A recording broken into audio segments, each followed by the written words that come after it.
તળાજા શહેરમાં વર્ષો બાદ વિકાસની ગતિ તેજ બનતી જોવા મળી રહી છે। ભાવનગર જિલ્લાના તળાજા શહેરના વોર્ડ નંબર 3 વિસ્તારમાં લાંબા સમયથી બાકી રહેલું રોડનું કામ આખરે શરૂ થતા સ્થાનિક રહેવાસીઓમાં ખુશીની લહેર છવાઈ ગઈ હતી। ઉલ્લેખનીય છે કે તળાજા શહેરના કેટલાક વિસ્તારોમાં વર્ષોથી રોડની હાલત ખરાબ હતી અને લોકોને રોજિંદી આવન જાવનમાં મુશ્કેલીઓનો સામનો કરવો પડતો હતો। ખાસ કરીને વોર્ડ નંબર 3 વિસ્તારમાં રસ્તાની દયનીય પરિસ્થિતિને લઈને અનેક વખત રજૂઆત કરવામાં આવી હતી। આખરે વોર્ડ નંબર 3 ખાતે રોડના નવીનીકરણની કામગીરી શરૂ કરવામાં આવતા લોકોમાં આનંદ જોવા મળ્યો હતો।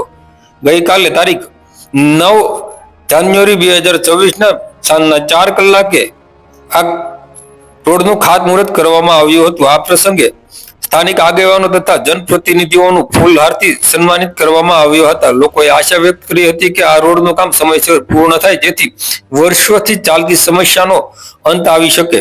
સ્થાનિક રહેવાસીઓ આ રોડનું કામ શરૂ કરવાના નિર્ણય બદલ તંત્ર અને જનપ્રતિનિધિઓનો આભાર વ્યક્ત કર્યો હતો અને તળાજાના શહેરના સર્વાંગી વિકાસ માટે આવા વધુ કામો થાય તેવી અપેક્ષા વ્યક્ત કરી હતી। આ પ્રસંગે તળાજા નગરપાલિકાના પ્રમુખના પ્રતિનિધિ કેસી રાઠોડ તેમજ સફાઈ સમિતિના ચેરમેનના પ્રતિનિધિ રમેશભાઈ ભાલિયા, અલ્તાફ ચુડેસરા અને વિરોધ પક્ષના નેતા ઇરશાદભાઈ દસાડિયા સહિતના લોકોએ ફૂલહાર પહેરાવીને સન્માન કર્યું હતું।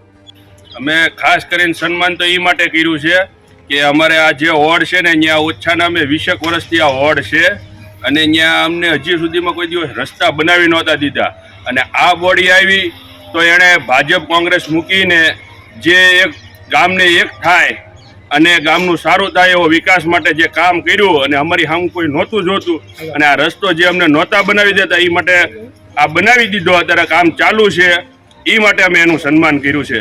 અને હું ભાજપ બોડીનો ખૂબ ખૂબ આભાર માનું છું, ભાજપ પરિવારનો કે જેથી કરીને કે આ વસ્તુ જે નહોતા લેતા અત્યારની નવી બોડીએ એક આ ભાઈચારાનું નવું ઉદાહરણ ઊભું કર્યું છે તળાજા માટે।